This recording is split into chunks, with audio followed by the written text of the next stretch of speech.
गणेशाय नमः। मातु सरस्वती नमः। नमस्कार अभिभावक बंधुओं, माताओं एवं बहनों। आज हम समाज के सर्वोत्तम हित की बात करते हैं, समाज के धन की बात करते हैं, देश के धन की बात करते हैं। कैसे प्राप्त होगा? धन सबसे बड़ा होता है। हर घर में जो बच्चे हैं वो अच्छे लाइन पाइन पर रहें। वो अगर सफलता की ओर जाते हैं तो हम धनवान हैं। अगर वो रास्ते से बहक गए हैं, गलत रास्ते पकड़ लिए हैं, तो हम निर्धन हैं। निर्धन नहीं बल्कि एकदम माइनस में चल रहे हैं। हम आप पैसा तो खूब खर्च कर रहे हैं इस ज़माने में। ट्यूशन भी लगाए हैं, नर्सरी स्कूल में भी भेजते हैं और वहीं भेज कर अपनी जिम्मेदारी से मुक्त हो जाते हैं। क्या करें, हम तो पैसा खर्च कर रहे हैं, अब इसके भाग्य में नहीं है तो क्या करें? अरे नहीं, भाग्य के भरोसे रहना ठीक नहीं है। इसमें बच्चे की कमी नहीं, आप अपना कमी देखिए कि हमसे कहीं न कहीं मिस हो रहा है। तो सबसे पहली बात हम ये बताते हैं कि पहली गुरु जो होती हैं हर बच्चों की माँ होती है। तो मैं उन पहले गुरुओं को बताते हैं कि न जानकारी हो, कम पढ़ी लिखी हो, न पढ़ाएं अपने बच्चों को, लेकिन संस्कार देना ये पहले गुरु हर बच्चों की माँ का ही कार्य होता है। संस्कार में सबसे पहले तो ये जान लें कि लालियेत पंचवर्षाणी। अगर आपका लड़का 5 वर्ष तक का है, 0 वर्ष से लेके 5 वर्ष तक का है, किसी भी क्षेत्र से उसको प्रताड़ित मत कीजिए। डांट करके मत समझाइए, केवल प्रेम से ही समझाइए। लड़का अगर गलत कार्य करता है, किसी गाली देता है, किसी को मारता है, झगड़ा कर लेता है, तो वहाँ पर डांट करके मार करके समझाने का प्रयास करेंगे तो समझिए बच्चे का भविष्य नाश कर रहे हैं। क्योंकि उस समय बच्चों का दिमाग खुलता है। अगर आप डांट दिए, मार दिए तो बच्चे का दिमाग खुलना ही बंद हो जाता है। वो सोचता है कि अभी वो कार्य मैं कल किया तो मार खा गया, हो सकता है ये भी गलत हो, इसलिए दिमाग का खुलना बंद हो जाता है। और ऐसा भूल करके भी नहीं करिएगा। 5 साल तक के बच्चे को कभी प्रताड़ित न कीजिएगा। समझाइए, प्रेम से समझाइए। आज नहीं कल, कल नहीं परसों, परसों नहीं चौथों बच्चा समझ जाएगा। नहीं समझता है फिर 5 वर्ष के बाद उसको प्रताड़ना करके समझा सकते हैं। तलालियेत पंचवर्षाणी ताड़येत 5-10 वर्षाणी। फिर जब 5 वर्ष से ऊपर बच्चा हो जाए तब उसको आप सही ताड़ना करके सही रास्ते पर ले आइए और हमेशा निगरानी रखे रहिए। ताड़येत 5-10 वर्षाणी, 15 वर्ष तक बच्चों को सही ताड़ना करके सही रास्ते पर लाइए। इसी में बच्चे बहकने की पूरी संभावना रहती है। बच्चे इसी अवस्था में बहक जाते हैं। फिर कहे हैं कि प्राप्ते तो 4 वर्षे। जब वही बच्चा 16वें वर्ष को प्राप्त हो जाए, 16 वर्ष का हो जाए, तो मित्रवत समाचरित। उसी बच्चे के साथ मित्र के समान व्यवहार कीजिए। जैसे एक मित्र दूसरे मित्र को क्यों समझाता है, प्रताड़ना नहीं देता है, तो समझा करके ही कार्य कीजिए। ये हमारा पहला बात हो गया। दूसरा बात ये, गृह कार्य, लिखना पढ़ना नहीं। गृह कार्य कब हमको बच्चे को सुलाना है तो ठीक 10 साढ़े 10 बजे के हेर फेर तक बच्चे को सुला ही दें और 4 से 5 बजे के बीच में बच्चे को जगा ही दें। ये तो हमारा पहला कार्य हो गया। बच्चा जब सो करके उठे तो पहली गुरु जो माता होती हैं वो संस्कार दें बच्चे को कि अपने से बड़े जितने लोग हैं बेटा, उनका जा कर के पाँव छू के आशीर्वाद लो। पाँव छूने का बहुत बड़ा फ़ायदा है। पहले उस फ़ायदे के बारे में जान लीजिए। हमको आपको भी करना चाहिए। अगर हमसे बड़े लोग हैं हमारे परिवार में, संबंधित रिश्तेदारों में, तो हमें पाँव छूकर आशीर्वाद लेना चाहिए। पाँव में क्या छूना चाहिए? पैर का अंगूठा। देखिए, एक बात ये जान लीजिए कि ये जो तर्जनी अंगुली है इसमें निगेटिव पॉइंट दौड़ता है, हानिकारक पदार्थ इसमें दौड़ता रहता है। और जो पैर का अंगूठा है उसमें जिसका आप पैर छुएंगे उसके अंदर जो शक्ति है, जो अच्छी आदतें हैं वो आपके पास आ जाएंगी, आती रहेंगी धीरे धीरे, उसका ख़त्म नहीं होगा, लेकिन उसका गुण, उसकी शक्ति आपके पास धीरे धीरे आती रहेगी। इसलिए बच्चे को बताइए कि बेटे पैर छूते समय पैर का अंगूठा अवश्य स्पर्श करना चाहिए। एक फ़ायदा हो गया। दूसरा फ़ायदा ये कि जब हम पैर छूने के लिए झुकते हैं तो क्योंकि पैर ज़मीन पे होता है सबका, इसलिए झुकेंगे तो ज़मीन तक टच करेंगे।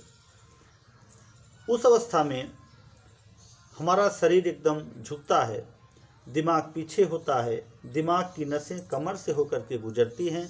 जब शरीर हमारा झुकता है, मान लीजिए 10 लोग बड़े हैं तो 10 बार हम झुके तो उससे हमारे पूरे शरीर का व्यायाम हो जाता है। सुबह सुबह व्यायाम करना चाहिए। तो इसलिए अगर हम अलग से व्यायाम नहीं कर रहे हैं तो प्रतिदिन अगर 10 लोग, 5 लोग, 15 लोग, 20 लोग संबंधित हमसे बड़े लोग हैं और झुकते हैं तो हमारा नंबर 1 का व्यायाम हो जाता है और दिमाग की नस का बहुत अच्छे ढंग से विकास होता है, याददाश्त क्षमता बहुत तीव्र गति से बढ़ती है। इसलिए हमको सुबह में अपने से बड़े लोगों का पांव छूना चाहिए और बच्चे को छुलवाने का प्रयास करना चाहिए। एक फ़ायदा हो गया। दूसरा फ़ायदा ये कि सुबह सुबह जिसका हम पांव छुएंगे तो हमारे हित में ऐसे शब्दों को बोलेगा जिसको सुन करके हमें बहुत अच्छा लगेगा, तो हमारा सुबह अच्छा हो जाता है। इसलिए बंधुओं, सुबह सुबह उठ करके अपने बच्चों को ज़रूर बताइए कि आपसे जितने बड़े लोग हों उनका पांव छू करके आशीर्वाद जरूर लीजिए। इसके बाद स्नान नित्य क्रिया जो है उसमें आ जाता है, संडास जाए, मंजन करे, स्नान करे। फिर चाचा चाची, दादा दादी, चाहे जो भी हों, अगर कुछ भी कहते हैं तो ये मत सोचिए नहीं मेरे बच्चे को अढ़ा रहे हैं, मेरा बच्चा इतना काम क्यों करे। वहाँ खुश होइए, वहाँ आशीर्वाद मिलता है बड़े बुजुर्गों का। और अगर आप चाचा कुछ कहे बच्चे को, उसको आप मना कर दीजिए, नहीं मत किया करो, उनका कहना मत मानो। उनका नहीं मानेगा, आपका भी नहीं मानेगा।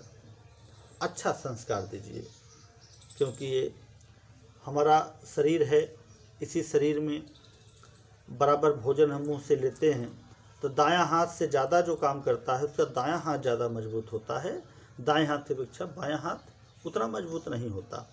और वहीं जो बाएं हाथ से काम करता है उसका बायां हाथ मजबूत हो जाता है, दायां हाथ मजबूत नहीं होता।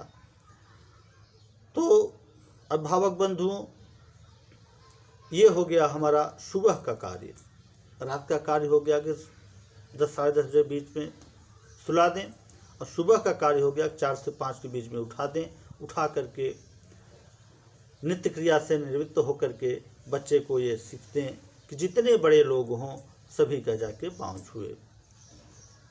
इसके बाद ब्रह्म मुहूर्त बेला में याद करने से जो दिन भर में हम 10 घंटे याद करेंगे वो ब्रह्म मुहूर्त बेला में 2 घंटे में ही याद हो जाता है। देखिए, ब्रह्म मुहूर्त बेला में अगर आप सो जाते हैं तो अच्छी नींद आएगी। पहलवान लोग व्यायाम करते हैं, अच्छा शरीर बनता है, अच्छी ताकत आती है। पढ़ेंगे तो हमारे दिमाग का विकास होता है। इसलिए ब्रह्म मुहूर्त बेला में उठ करके बच्चों को उठा करके पढ़ाने का प्रयास कीजिए। बैठाइए पढ़ने के लिए, वो पढ़ें, चाहे जो भी पढ़ें, उससे उनका दिमाग खुलता है। तो ये हो गया साथियों, अभिभावक बंधुओं, माताओं एवं बहनों। कहे हैं कि प्रथमे नार्जिते विद्या, जो पहली अवस्था में विद्या को अर्जित न कर सका, द्वितीय नार्जिते धनम, वो दूसरी अवस्था में धन को प्राप्त नहीं कर पाएगा, जो दूसरी अवस्था में धन को प्राप्त नहीं कर पाया। तृतीय नार्जिते पुण्यम, अगर धन नहीं है तो आप पुण्य को प्राप्त नहीं कर पाएंगे। तीसरी अवस्था में आप पुण्य को प्राप्त नहीं कर पाएंगे। तो चतुर्थे किम कर, इससे चौथी अवस्था में क्या करेंगे।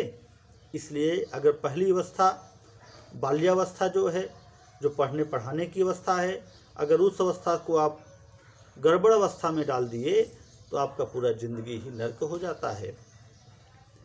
और विद्या में अहंकार है, आलस्य है, तो आपके पास विद्या नहीं होगी। विद्या ददाति विनयम, विद्या विनय को देती है।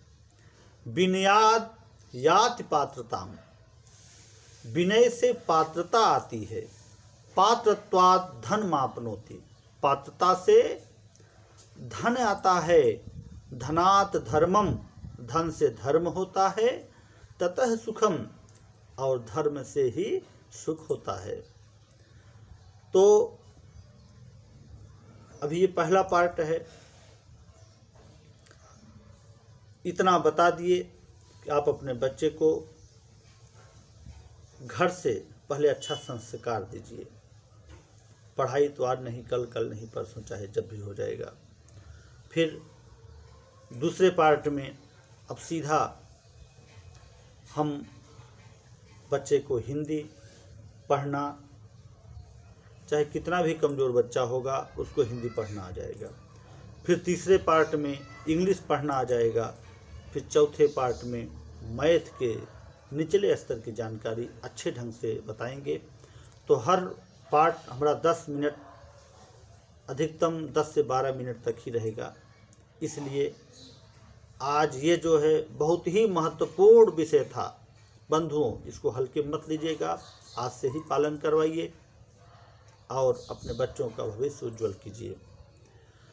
तो अभिभावक बंधुओं, आज से हम समाज में जो अत्यधिक कुरीतियाँ हमारे बच्चे आउटलाइन हो रहे थे, उनके संदर्भ में अपना ये शिक्षाप्रद चैनल चालू किए हैं। तो आप तक सबसे पहले ये वीडियो पहुँचे, इसलिए आप जो वीडियो के नीचे लाल बटन है उसको टच करेंगे तो दाएं तरफ एक घंटी आएगी। उस घंटी को टच करेंगे तो ऊपर फिर 3 घंटियाँ दिखाई देंगी। ऊपर वाले घंटी को फिर टच करेंगे तो चैनल सब्सक्राइब हो जाएगा और जो भी वीडियो हम डालेंगे सबसे पहले आप तक पहुंचेगा। तो बंधुओं, माताओं एवं बहनों, वीडियो को देखिए और वीडियो को पूरा देखिए। शेयर अवश्य कीजिए जिससे कि बहुसंख्यक लोग साथ में जुड़ सकें। धन्यवाद।